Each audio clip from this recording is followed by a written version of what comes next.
ચાલો chapter number 5 physics ધોરણ 12 science જે નીટ માટે ગયા લેક્ચરમાં આપણે દાખલાની ચર્ચા કરી હતી. નોર્મલ કન્સેપ્ટના હતા.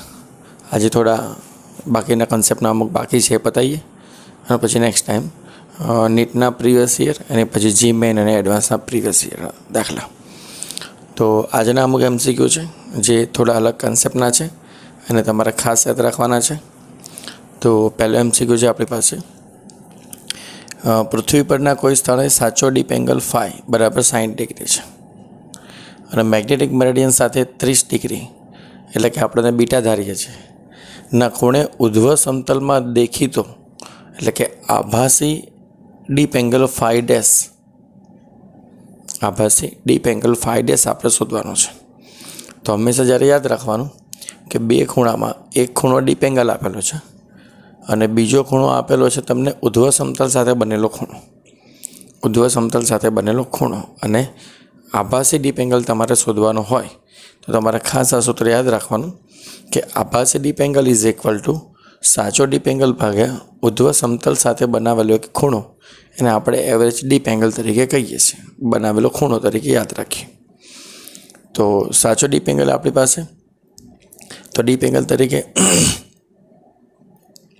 tan phi અને ઉધ્વ સમતલ સાથે બનાવેલો ડીપ એંગલ, પણ ડીપ એંગલ હંમેશા સમક્ષિતિજ સપાટી સાથે હોય. ઉધ્વ સપાટી સાથે બનતો ખૂણો તમારો 30 ડિગ્રી આપેલો છે, તેને આપણે બીટા તરીકે લીધું છે. તો સમક્ષિતિજ સપાટી સાથે બનતો ખૂણો cos phi અથવા આ ખબર ન પડે તો તમારે આ સૂત્ર મગજમાં ફિટ કરી દેવાનું. આભાસી dip angle is equal to સાચો ડીપ એંગલ ભાગ્યા ઉધ્વ સમતલ સાથે બનાવેલો ખૂણો, આ મગજમાં ફિક્સ કરી દો. જેમાં ફાઈ ડેશ એ આભાસી ડીપ એંગલ છે, ફાઈ એ મૂળ ડીપ એંગલ છે અને બીટા એ ઉધ્વ સમતલ સાથે બનાવેલો ખૂણો છે. રેડી? ઓકે. હવે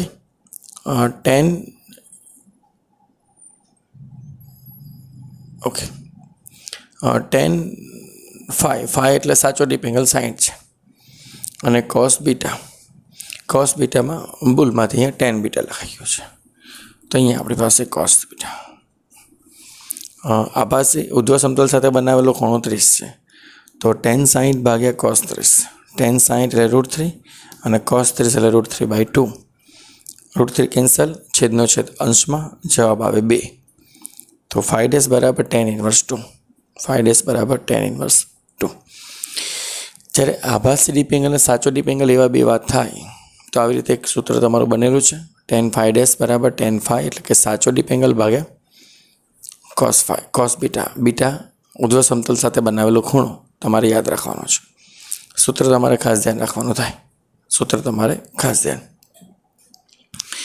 એના પછીનો બીજો MCQ છે આપણી પાસે, પૃથ્વીની સપાટી પર આવેલા એક સ્થળ આગળનો ડીપ એંગલ 60 ડિગ્રી અને પૃથ્વીના ચુંબકીય ક્ષેત્રનો સમક્ષિતિજ ઘટક 0.4 ગોસ છે. તો તે સ્થળ આગળ પરિણામી ચુંબકીય ક્ષેત્રની તીવ્રતા કેટલી?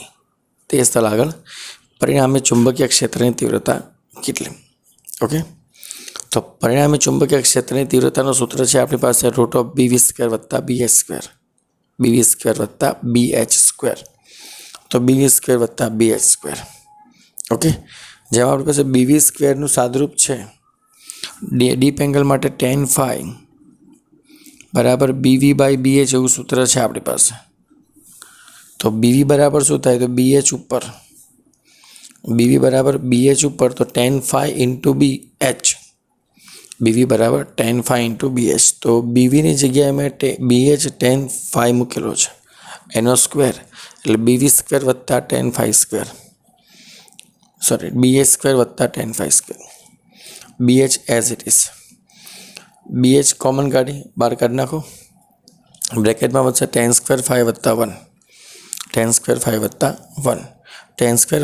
1માં BH તમને આપેલો છે 0.4 ગોસ, એની કિંમત અહીંયા મૂકી દો. વર્ગમૂળમાં tan phi બરાબર આપણને આપેલો છે 60 ડિગ્રી, તો phi બરાબર 60 ડિગ્રી મૂકી દો, +1 કરો.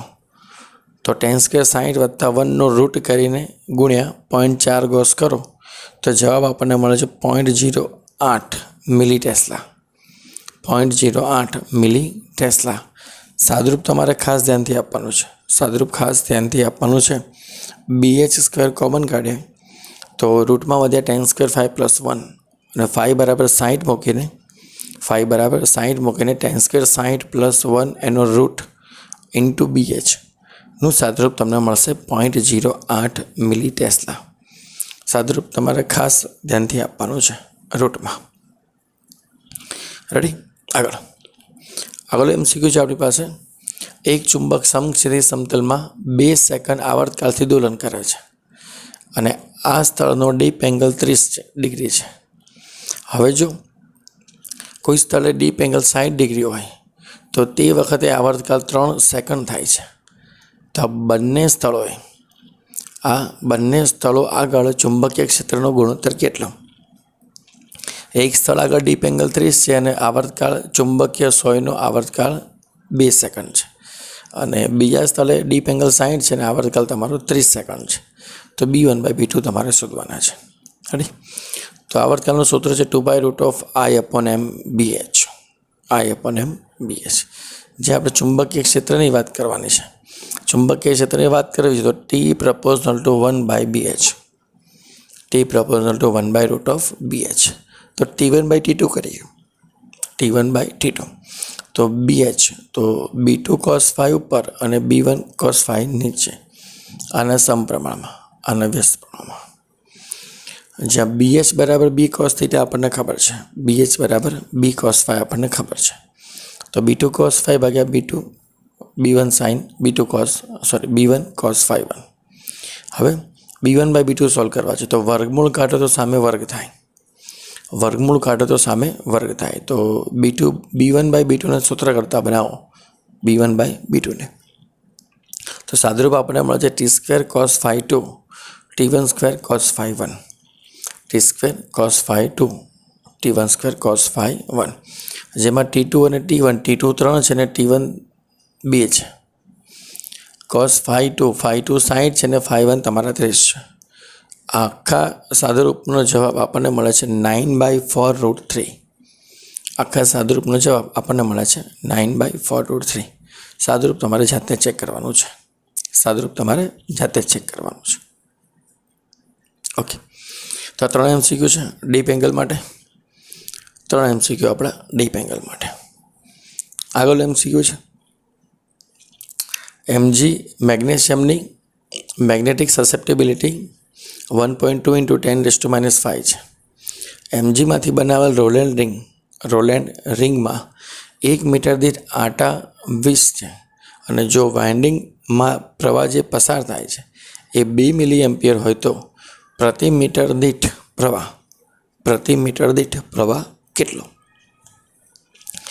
તો આપણે રોલેન્ડ રિંગમાંથી જે પ્રવાહ પસાર થઈ રહ્યો છે કેટલો થઈ રહ્યો છે? 2 મિલી એમ્પિયર. એનો કુલ પ્રવાહ આટા દીઠ શોધીએ.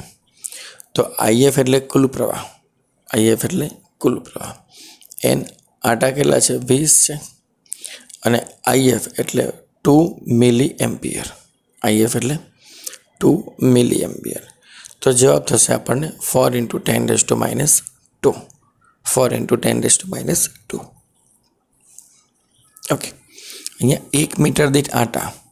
તો આ Nની મૂળ સૂત્રની વાત થાય આવું થાય N/L, જેમાં N આટાની સંખ્યા 20 છે, પ્રતિ મીટર એટલે 1 મીટર.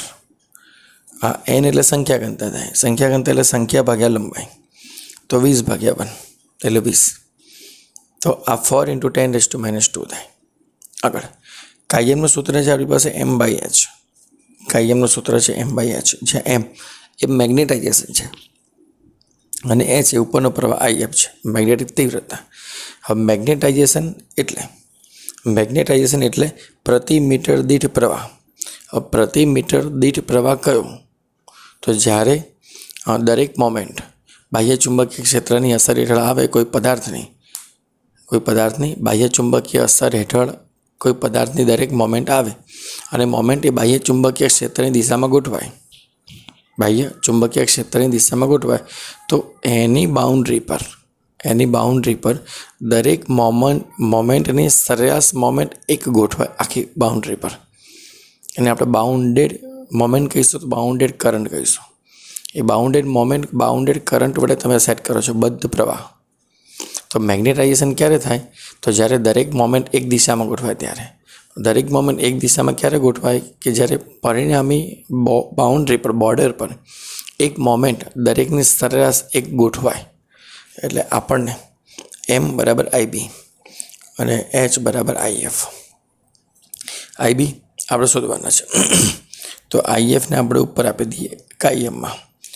તો કાયમ ઇન્ટુ આઈએફ. કાયમ આપણને આપેલા છે મેગ્નેટિક સસેપ્ટેબિલિટી 1.2 10⁻⁵ આપેલી છે અને આઈએફની કિંમત 4 × 10⁻². આઈબીની કિંમત 4.8 × 10⁻⁷. 4.8 × 10⁻⁷. આ પ્રતિ મીટર દીઠ પ્રવાહ. પ્રતિ મીટર દીઠ પ્રવાહની કિંમત. રેડી? ઓકે. આગળ MCQ છે આપણી પાસે એક ફેરોમેગ્નેટિક પદાર્થની 27 °C તાપમાને સસેપ્ટેબિલિટી કાયમ છે. તો કયા તાપમાને સસેપ્ટેબિલિટી અડધી થાય? કયા તાપમાને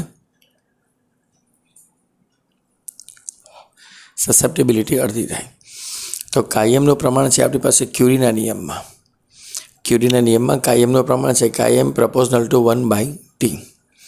તો કાયમ 1/કાયમ 2 બરાબર T2/T1. આપણે મેળવવું છે T2. તો T2ને સૂત્ર કરતા બનાવો જેમાં કાયમ 1 બરાબર કાયમ લખવાના પણ કાયમ 2 બરાબર કાયમ 1/2 લખવાના. તો કાયમ 2 બરાબર કાયમ ભાગ્યા 2 એટલે 2 ઉપર. રેડી? એટલે કાયમ કાયમ કેન્સલ. અહીંયા T 27 °C તાપમાનને કેલ્વિનમાં ફેરવો. તો કેલ્વિનમાં ફેરવો છો જવાબ આવશે તમારો 273 + 27. T2ને સૂત્ર કરતા બનાવો. તો આ 300 થશે. 300 × 2 એટલે 600. તો T2 આપણને 600 મળશે. T2 આપણને કેટલા મળશે? 600. એને સેલ્સિયસમાં ફેરવો છે તો 273 બાદ કરી નાખો. તો 600 - 273 એટલે 327 °C જેવું થાય. તો આજે સસેપ્ટેબિલિટી અડધી થાય ત્યારે તાપમાન કેટલું હોય? 327 °C. સસેપ્ટેબિલિટી અડધી ત્યારે તાપમાન કેવું થાય? 327 °C. સસેપ્ટેબિલિટી એટલે મેગ્નેટિક ગુણધર્મ. 27 તાપમાન ઓછું તો મેગ્નેટિક ગુણધર્મ આખો હતો, પણ તાપમાન વધ્યું તો મેગ્નેટિક ગુણધર્મ કેવું થઈ જાય? અડધું થઈ જાય. એટલે એનું મેગ્નેટાઇઝેશન અડધું થઈ જાય એવું એવરેજ કહેવાય. એવરેજ અડધું થઈ જાય એવું આપણે સમજી શકાય. ઓકે. તો આ છે તમારા 5 MCQ જે થોડા અલગ રીતના છે, અલગ કન્સેપ્ટના છે. એ તમારે ખાસ ધ્યાન રાખવાના છે. એની પછીના આગળનો આપણો 6થો MCQ ચેક કરીએ છીએ. આગળનો આપણો 6થો MCQ એમાં લખેલું છે એકબીજાને લંબરૂપે રહેલા બે આભાસી ડીપ એંગલ ઉધ્વ સમતલ પરથી જોતા θ1 ને θ2 મળે છે. તો સાચો ડીપ એંગલ કયો? રેડી? તો સાચા ડીપ એંગલ માટે આપણી પાસે મૂળ ડીપ એંગલ છે tan phi બરાબર BV/BH. આ તો સૂત્ર છે જ આપણી પાસે, આકૃતિ બી યાદ છે. પૃથ્વીનું ચુંબકીય ક્ષેત્ર આ દિશામાં છે. એનો સમક્ષિતિજ ઘટક BH બરાબર B cos θ, BV બરાબર B sin θ. B cos θ અને B sin θ નો ગુણોત્તર લો.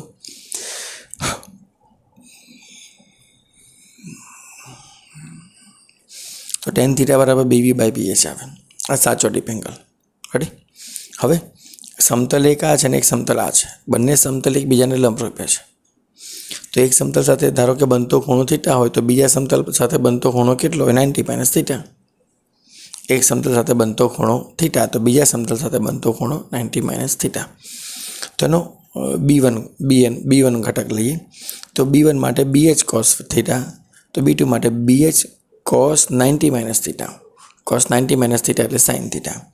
તો B1 અને B2 બરાબર BH cos θ અને BH 90 - θ એટલે sin θ. તો B1 B2 આપણને આ રીતે મળે. ઓકે. જો કે એની જરૂર તો છે નહીં, તો ખાલી નોર્મલ રીતે. હવે tan θ1 આભાસી ડીપ એંગલ માટે tan θ1. tan θ બરાબર BV/BH cos θ. એના માટે tan θ2 બરાબર BV/BH sin θ2. Ready?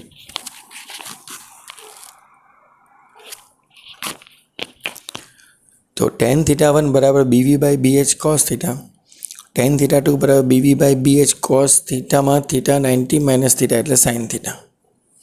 Okay, BV/BH. હવે cos θને ઉપર આપો, tan θ1ને નીચે આપો. ઓકે, અને BV/BH એટલે tan θ, BV/BH એટલે tan θ. તો સૂત્ર કેવું થયું? cos θ બરાબર tan θ 1/tan θ1 એટલે cot θ1, 1/tan θ1 એટલે cot θ1. તો cos θ બરાબર લખું છું અહીંયા, cos θ બરાબર tan θ into cot θ1, tan θ into cot θ1. આપણને આની કિંમત મળશે, આની કિંમત cos θ બરાબર tan θ ઇન્ટુ cot θ1. એવી રીતે અહીંયા sin θ બરાબર tan θ into cot θ2. sin θ is equal to BV/BH એટલે tan θ, BV/BH એટલે tan θ, અને tan θ 1/tan θ2 એટલે cot θ2. તો આ સમીકરણમાં જ્યાં θ1 હશે ત્યાં θ2 થઈ જશે, θ1ની જગ્યાએ θ2. તો આપણને બે સૂત્ર મળ્યા, cos θનું અને sin θના બે સૂત્ર મળશે. હવે એનો વર્ક કરી સરવાળો કરો, તો cos સ્ક્વેર θ વત્તા sin સ્ક્વેર θ એટલે tan square θ into cot square θ1. પછી બીજામાં tan square θ into cot square θ2. બેનું સાદરૂપ, આનું સાદરૂપ આપી દો, આનું સાદરૂપ આપી દો, અને જવાબ તમારે લાવવાનો છે cos square θ is equal to cot square θ is equal to cot square θ1 plus cot square θ2. આ છે સાચો ડીપ એંગલ, આ છે બે આભાસી ડીપ એંગલ. સાચા ડીપ એંગલ અને આભાસી ડીપ એંગલ વચ્ચેનું એક સમીકરણ છે, સાચો ડીપ એંગલ અને આભાસી ડીપ એંગલ વચ્ચેનું એક સમીકરણ છે, તમારે ખાસ યાદ રાખવાનું છે. રેડી? બંને સમતલ લંબ હોય એના માટે છે, બંને સમતલ લંબ હોય એના માટે છે. ઓકે, આગળ ચુંબકીય ક્ષેત્રમાં લટકાવેલ ચુંબકીય સોય ક્ષેત્રને સમાંતર 60 ડિગ્રીનું કોણાવર્તન કરાવવા માટે જરૂરી કાર્ય √3 જૂલ જેટલું મળે છે, અને આ સોયને તે જ સ્થાને સ્થિર રાખવા માટે જરૂરી ટોર્ક કેટલું? ફરીથી, ચુંબકીય ક્ષેત્રમાં લટકાવેલ ચુંબકીય સોય ક્ષેત્ર સાથે સમાંતર છે, પછી તેને 60 ડિગ્રી જેટલું કોણાવર્તન કરાવવા માટે √3 જૂલ જેટલું કાર્ય મળે. તો પહેલાં ડાયપોલ મોમેન્ટ અને ચુંબકીય ક્ષેત્ર બંને સમાન દિશામાં છે, એટલે θ બરાબર 0. પછી એને 60 ડિગ્રીનો ખૂણો બનાવડાવવાનો છે, 60 ડિગ્રીનો ખૂણો. તો આ 60 ડિગ્રી માટે જે કાર્ય કરું છું, પેનને આપણે સોયને હલાવવા માટે કાર્ય, આ કાર્ય આપણને √3 જૂલ જેટલું મળે છે. રેડી? તો આને સ્થિર રાખવા માટે જરૂરી ટોર્ક કેટલું? તો કાર્યનું સૂત્ર છે mb cos θ1 માઇનસ cos θ2. શરૂઆતમાં સમાંતર છે એટલે θ બરાબર 0 અને θ2 બરાબર 60. તો θ1 બરાબર 0 અને θ2 બરાબર 60. આનું સાદરૂપ આપો તો જવાબ આવે 1/2 એટલે mb/2. અને કાર્યની કિંમત છે √3, તો કાર્ય બરાબર √3 લખ્યું, કાર્ય બરાબર √3. હવે ટોર્કનું સૂત્ર છે mb sin θ, જેમાં ક્યાં સ્થિર રાખવો છે? 60 ડિગ્રી પર સ્થિર રાખવો છે, તો θ બરાબર 60. mb as it is, sin 60 એટલે √3/2, sin 60 એટલે √3/2. રેડી? હવે mb/2 આટલો પદ mb/2, તો mb/2 બરાબર √3 છે આપણી પાસે, mb/2 બરાબર √3, તો √3 ઇન્ટુ √3, mb/2 ના √3 અને √3 આવી રહ્યા, √3 ઇન્ટુ √3 એટલે 3. તો એને 60 ડિગ્રી પર સ્થિર રાખવા માટે જરૂરી ટોર્ક આપણે 3 ન્યૂટન પર મીટર, 3 ન્યૂટન ઇન્ટુ મીટર આપવો પડશે, 3 ન્યૂટન ઇન્ટુ મીટર આપવું પડશે. ઓકે, આગળ બીજો એક MCQ છે. પૃથ્વીના ક્ષેત્રની દિશામાં 5.25 × 10⁻². ની ચુંબકીય ચાક માત્રા ધરાવતો એક ટુકડો, ટૂંકો ચુંબક, ગજ્જો ચુંબક મૂકેલો છે. રેડી? તો તેના લંબ દ્વિભાજક પર અને અક્ષ પર કેટલા અંતરે પરિણામી ચુંબકીય ક્ષેત્ર પૃથ્વીના ચુંબકીય ક્ષેત્ર સાથે 45 ડિગ્રીનો ખૂણો બનાવશે? રેડી? ઓકે, બી બરાબર 0.42 ગોસ આપેલો છે. ઓકે, તો આપણે 2 પોઈન્ટ લેવાના છે. એક તો ચુંબકની લંબ દ્વિભાજક પર એટલે કે વિષુવરેખા પર અને ચુંબકના અક્ષ ઉપર ચુંબકીય ક્ષેત્રની વાત કરવી છે. રેડી? તો બી ડેશ બરાબર ઓકે, અહીંયા આપણે જવાનું છે કેટલો ખૂણો બનાવે છે 45 ડિગ્રીનો. તો પૃથ્વીના સમક્ષિતિજ સાથે ચુંબકીય ક્ષેત્ર કેટલાનો ખૂણો બનાવે 45 ડિગ્રી. રેડી? તો 45 આ આપણી ચુંબકીય ક્ષેત્રનો સમક્ષિતિજ ઘટકની લંબ દિશા એટલે હોરિઝોન્ટલ ઘટક વિષુવરેખા માટે લંબ ઘટક, સમક્ષિતિજ BH એનો લંબ ઘટક એટલે બી વિષુવરેખા માટે. તો બી વિષુવરેખા માટે ચુંબકીય ક્ષેત્ર BH બરાબર μ0m/4πr3. લંબ દ્વિભાજક છે એટલે બી વિષુવરેખા યાદ રાખવાની. તો μ0m/4πr3. ઓકે, હવે વિષુવરેખા માટે 2 ના આવે. ઓકે, આમાંથી r3ને સૂત્ર કરતાં બનાવવાના છે. તો BH જાય નીચે ને r3 ઉપર. તો r3 બરાબર μ0m/4πBH. રેડી? જેમાં BH બરાબર આપણને લખવાનો છે 0.42 ગોસ. 0.42 ગોસ. તો BH બરાબર 0.42 ગોસ. તો 10⁻⁷ 5.525 × 10⁻² અપોન 0.42 ગોસ. ગોસને ટેસ્લામાં ફેરવવાના છે. તો ગોસને ટેસ્લામાં ફેરવો એટલે 10⁻⁴ થાય. તો આનું સાદુરૂપ થાય 5 સેમી r3. ઘનમૂળ કાઢીને સાદુરૂપ આપવાનું તો r બરાબર 5 સેમી થશે. આ ખાસ ધ્યાનથી. હવે અક્ષનું સૂત્ર. હવે અક્ષ માટે જેમ અહીંયા BH સાથે 45નો ખૂણો બનાવે એમ અહીંયા પણ અક્ષ ઉપર BH સાથે 45નો ખૂણો બનાવે. પૃથ્વીનો ચુંબકીય અક્ષ આપણો આ રીતે છે, BH તમારો આ દિશામાં છે. રેડી? 45નો ખૂણો આ રીતે. રેડી? તો અક્ષ પરનું ચુંબકીય ક્ષેત્ર, તો અક્ષ પરનું ચુંબકીય ક્ષેત્રમાં 2 આવે એટલે μ0/4π × 2m/r3 બરાબર BH. રેડી? તો r3ને સૂત્ર કરતાં બનાવો તો μ0 2m/4π × BH. BH બરાબર 0.42 ગોસ લખવાનું છે. BH બરાબર 0.42 ગોસ. હવેનું સાદુરૂપ આપો તો r3નું ઘનમૂળ કરીને rની કિંમત શોધવાની. 6.3 સેન્ટીમીટર થશે. 6.3 સેન્ટીમીટર થશે. તો આ રીતે એક જ દાખલામાં 2 કન્સેપ્ટ છે, અક્ષ પરનું ચુંબકીય ક્ષેત્ર અને વિષુવરેખાનું ચુંબકીય ક્ષેત્ર. બંને કન્સેપ્ટ તમારે ખાસ યાદ રાખવાના છે. આગળ 600 એમ્પિયર મીટર -1 ના ચુંબકીય ક્ષેત્રમાં 0.2 સેન્ટીમીટર સ્ક્વેરના આડછેદવાળા લોખંડનો સળિયો મૂકેલો છે. તેમાં 2.4 × 10⁻⁵ ચુંબકીય ફ્લક્સ ઉત્પન્ન થાય છે તે લોખંડના સળિયામાં. તો મેગ્નેટિક સસેપ્ટિબિલિટી શોધો. તો મેગ્નેટિક સસેપ્ટિબિલિટીનું આ એક સમીકરણ છે μr - 1, બટ μr = સાપેક્ષ પરમિએબિલિટી. તો સાપેક્ષ પરમિએબિલિટી બરાબર μ/μ0. રેડી? તો μr બરાબર μ/μ0 મૂકી દીધું. μr બરાબર μ/μ0. ઓકે, અને b બરાબર μh એવું સૂત્ર છે. b બરાબર μh. તો μ બરાબર b/h. તો μ બરાબર b/h મૂકી દીધું આપણે. સમીકરણમાં ક્યાં આપણે શું મૂકીએ છીએ જરા ડોટ વડે આપી દઈએ. આ b/μ મૂકી દીધું મ્યુની જગ્યાએ. રેડી? ઓકે, હવે ફ્લક્સની વાત છે. તો ફ્લક્સ ϕ બરાબર AB. તો b બરાબર ϕ/a. તો b બરાબર ϕ/a લખ્યું. b બરાબર ϕ/a h × μ0. હવે બાકી બધું આપેલું છે. ફ્લક્સ આપેલું છે, એરિયા આપેલો છે, h આપેલો છે. રેડી? μ0 10⁻⁷ આપેલો છે. સાદુરૂપ આપી દો આનું. તો સાદુરૂપ આવે છે આપણે 596. આનું ખાસ સાદુરૂપ ચેક કરવાનું થાય. જવાબ લાવે 596. પહેલાં μrમાંથી μ/μ0 મૂક્યું, μમાંથી b/h મૂક્યું અને bમાંથી ϕ/a મૂક્યું.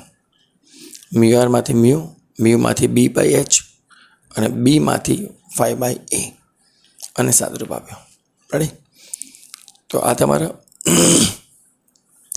હજુ પણ થોડા નોર્મલ કન્સેપ્ટના દાખલા છે જે આપણે અલગ તારવીને લખેલા છે, થોડા સારા છે.